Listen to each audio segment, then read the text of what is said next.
যদি আপনার মোবাইলে গুগল ক্রোম থাকে তাহলে অবশ্যই ওই গুগল ক্রোমের একটা সেটিং আপনাকে এক্ষুনি কিন্তু চালু করতে হবে।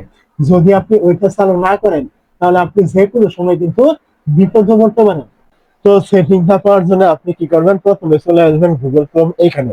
তো গুগল ক্রোমে চলে আসার পর উপরে আপনি দেখতে পাবেন একটা থ্রি ডট আইকন রয়েছে, আপনি এইখানে ক্লিক করবেন। এই জায়গায় ক্লিক করার পর এইখান থেকে আপনি দেখতে পাবেন সেটিং নামে একটি অপশন, আপনি এইখানে একটা ক্লিক করবেন।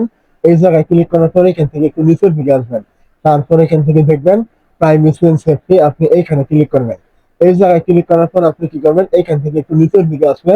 এইখান থেকে পাবেন ডু নট ট্র্যাক রিকোয়েস্ট, এরকম একটা অপশন, আপনি কি করবেন এইখানে একটা ক্লিক করবেন। এই জায়গায় ক্লিক করার পর এইটা কিন্তু আপনার অফ করা থাকবে, আপনি কি করবেন এইটা এখান থেকে চালু করবেন। এইটা চালু করলে কি হবে, অন্য কোনো ওয়েবসাইট কিন্তু আপনাকে কোনো প্রকার ট্র্যাক করতে পারবে না, আপনার কোনো ইনফরমেশন নিতে পারবে না।